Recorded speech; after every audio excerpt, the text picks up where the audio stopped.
I'm John Bukovich. I'm the Executive Director of Campus Safety and Security here at SCAD, and in my role, I supervise campus safety and security operations at all of our campuses here in Savannah, Atlanta, Lacoste, and Hong Kong.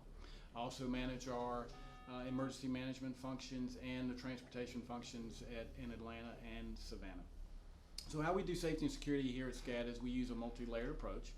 We have a mixture of static officers like at our residence halls, and we use patrol officers who patrol our academic buildings, our parking lots, our parking garages, and they're in marked vehicles in our pedestrian corridors where our students walk and they ride their bike.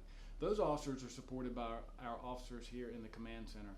In the last several years, SCAD has done a lot to find ways to leverage technology to make our campus safer. And in the command center, you can see how we've done that. We're the first college in the country to do many of the things which I'm going to show you today.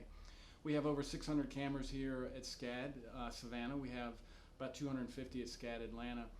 Unlike most universities, we monitor our cameras 24 hours a day, 7 days a week. So in our command center, I have a supervisor and 2 operations specialists who monitor all of our systems here.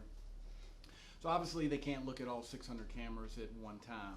So based on what's happening on campus, based on any kind of crime patterns and trends around our buildings, they're looking at different camera sets. But they only are focused on buildings where our students are at. So we have cameras at our administrative buildings.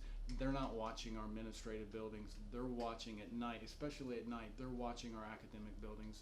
They're looking at the perimeter of our residence halls.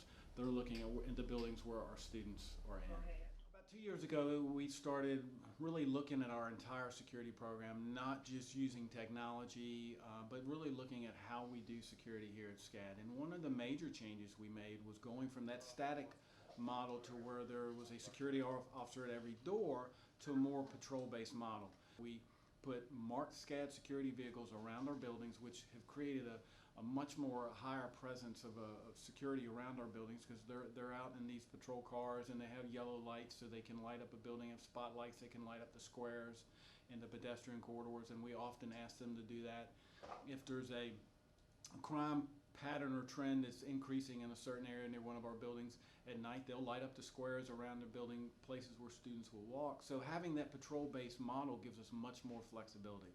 About a year ago, SCAD started emphasizing wearing the IDs, and we did that for a couple of reasons. One is so it lets everybody know in the buildings if someone belongs in the building or not. You know, it's common in hospitals and government centers and many businesses that the people that work wear their ID so that people readily know if they belong there or not. And so that's really the reason that SCAD did that. Another reason is with our new access control system, it allows us to flag IDs. So if a student loses their ID or the ID gets stolen, we can go in the system and we can flag it.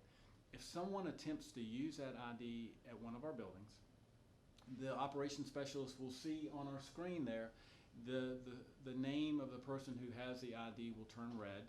It'll show invalid ID, which lets them know that somebody's attempting to use an ID that has been made invalid for whatever reason, and it will also automatically show the picture of the person who's supposed to have the ID. So if it's a female who is supposed to have the ID, yet when they look at the camera on the door, it's a male, they can immediately alert security or police that someone who's using an invalid ID, who's not the owner of the ID, is attempting to get into our building.